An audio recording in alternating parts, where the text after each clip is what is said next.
sometimes we get into a black hole of consumption. It's okay. Decide right now what small action you can take to get out of procrasti-working if you're doing this. Either shut down and stop for the day, take a walk, or reset before you dive in for the afternoon, or turn your phone off and set a result and a deadline and get to work, baby. Welcome to Sincerely Future You, a podcast that helps ambitious women like you make decisions today with the future you in mind. Welcome back, you guys. We have another VIP episode for you. That is an acronym today for a very important podcast episode that I hear you tell me you come back and listen to over and over and over again. So this week, we're talking about procrasti-working.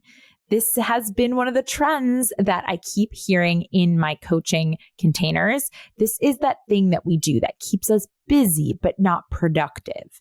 It's that habit that burns us out and makes us feel like, oh my gosh, I'm trying hard. Why is it not working? It is time to be on to yourself, darling CEOs, and find out which of the sneaky things your smart brain is doing that is actually a form of procrastinating. But first and forevermore, I'm going to hype you up with some real talk. Yes, it's time for your weekly hype sesh. Are you ready for the truth? Let's go.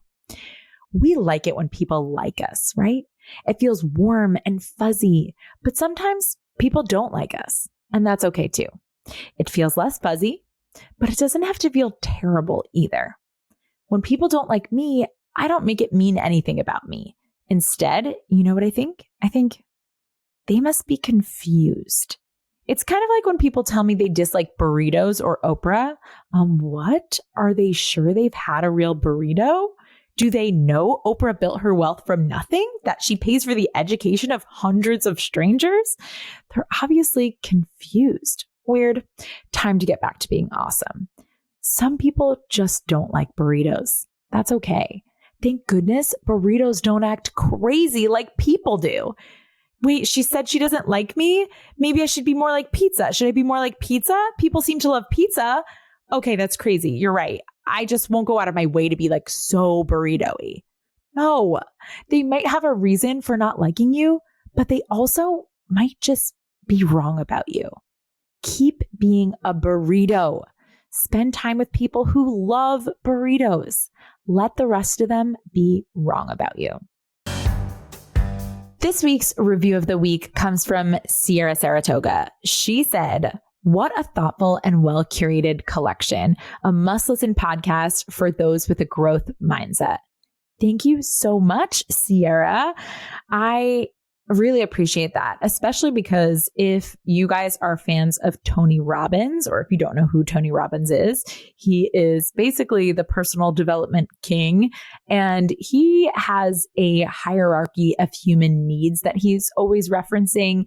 And there are 6 of them. And for me, growth is number 1. It always comes up at the top. And that is a huge part of the purpose of the show. It's to help you guys ask high quality questions with future you in mind to help you grow.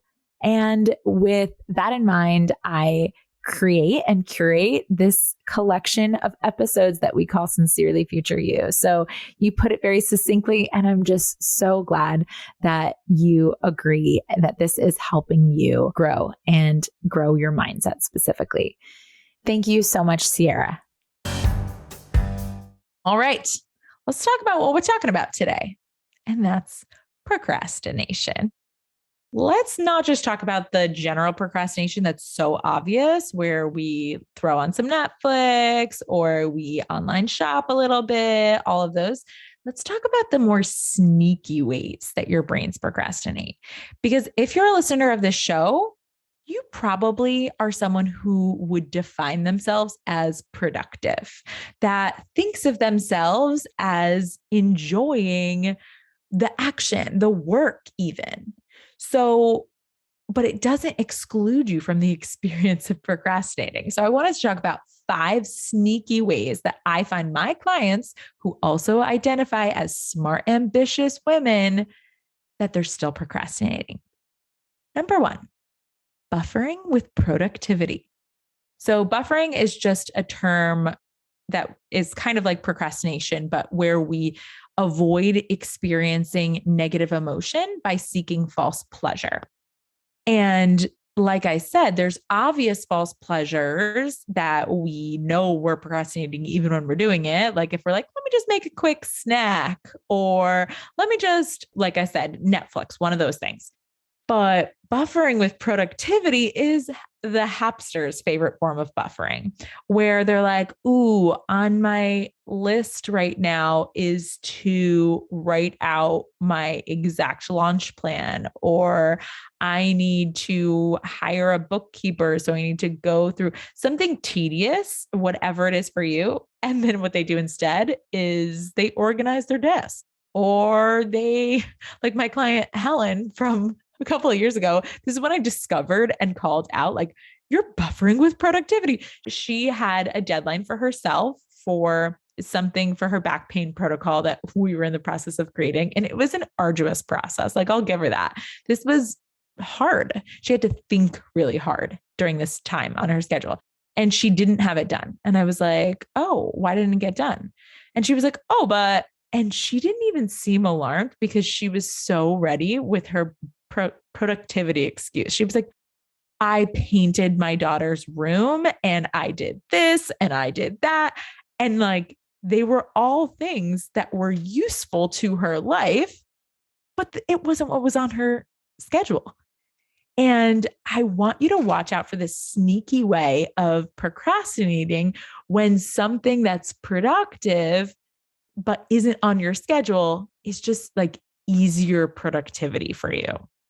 And if you find yourself doing this a lot, what I find is like people are like, I'm busy and things are getting done, but the result that they really want is not increasing, right? They're not getting the actual result that they want. And if they're not taking that action, but they're justifying it with productivity, this is procrastination. So I want you to call it out for what it is right now so that you can start noticing it. Again, the first step is just awareness. And when you're aware, the same way you're aware that you're streaming Netflix is buffering during the day, if you have something else on your schedule, you'll be aware of it even when it's productive work.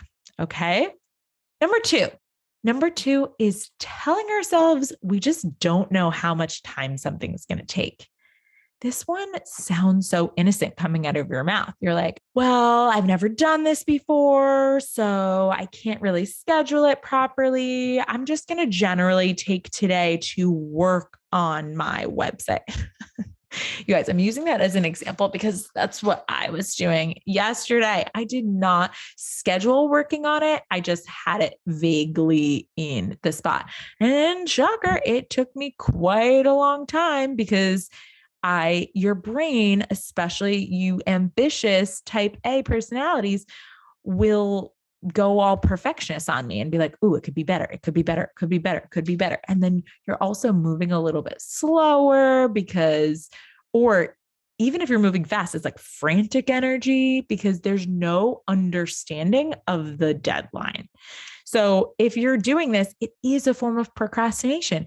You're not setting deadlines, or you set an end time, but then you make a habit of ignoring the end time.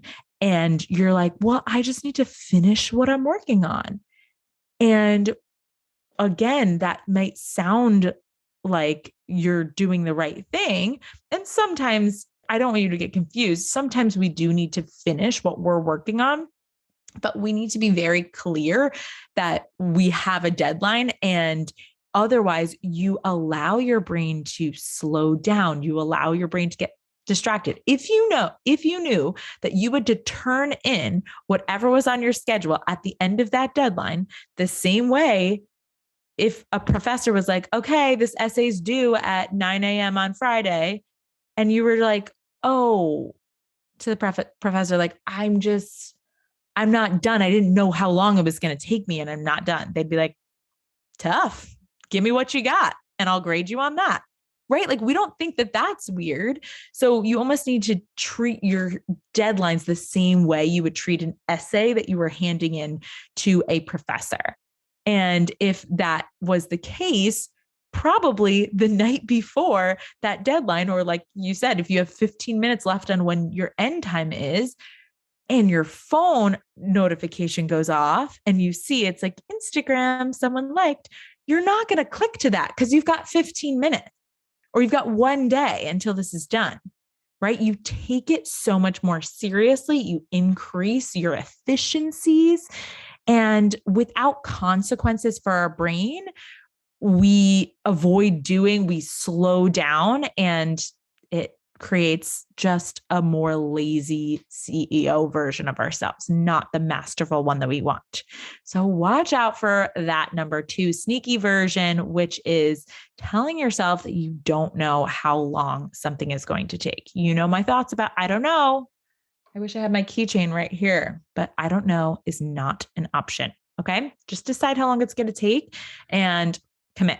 Number 3 is avoiding the doing with more learning and consuming. So people usually either have problem number 1 or problem number 3. Either they're the type of person that's like, okay, I'm just going to do all the action and all the productivity things, and they're just doing, but it's not focused, or it's not the thing that was on their schedule in that moment. Or they buffer through consuming and learning. So they'll be like, oh, I really need to grow my business. So I think the best way is for me to do some research. Or I need to like watch more of the modules before I can try this. And I'm like, I'm not saying don't watch the modules that I record, but I'm saying schedule out your time for watching the modules, and still you want to make sure that the ratio of your week is appropriate in working in the business and working on the business. So if what you have to do is fail and collect some failures and go out there and do some doing, but you find that more than 50% of your week is spent consuming and learning, taking trainings, taking courses, going and watching videos. And I promise, in doing some research, I promise you, you're missing out on the real learning, because the learning comes in the failing, which requires the doing. So this is one of the most common ways that I see my clients sneaky procrastinate. They're like, okay, yeah. No, I'm just going to go and watch some videos this week. And I'm like, no. Don't watch a single video. Go out there and fail at this, collect 5 no's, make 5 offers, get 5 no's, and tell me what you learned about that. And then you can reward yourself with a video, right? So if you find yourself doing this, set yourself a mini achievable doing goal on your schedule and just go out there and feel the feelings while you do it. Okay. Number 4 is having a vague definition of working on your business. I hear people talk all the time about that they're working on their business and they're working so hard on their business, but they don't have results.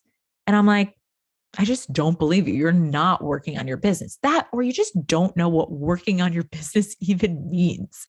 For me, working on my business is my vital behaviors, which if you don't know what that is, go back and listen to the episode that I did on vital behaviors. I'll link that in the show notes.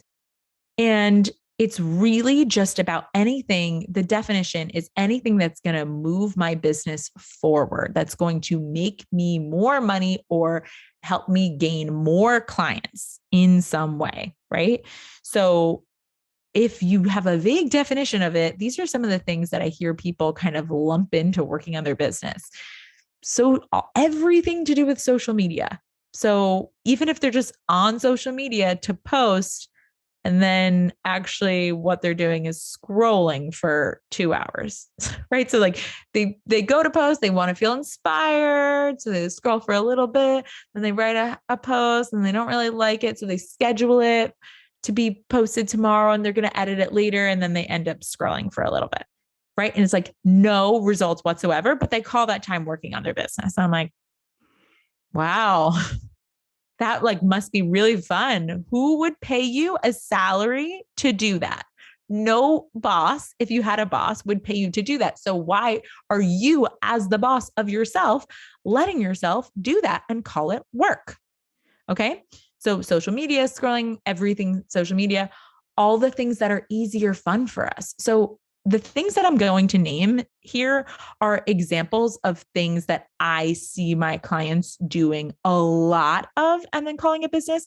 Now, I do a little bit of all of these things, but if you're doing a lot of it, you're doing it to procrastinate. So one is networking. That is fun to some people, to me included. I love networking, but if I'm going to 3 or 4 networking events a week and I'm not doing the doing in the following up with the people that I've been networking with and connecting and making sure they're guests on my podcast or making an offer for them to be a client of mine, then the networking is a buffer and I'm calling networking on my business. Posting. People do this all the time. They're like, oh, my goal is to post 3 times this week. And I'm like, okay.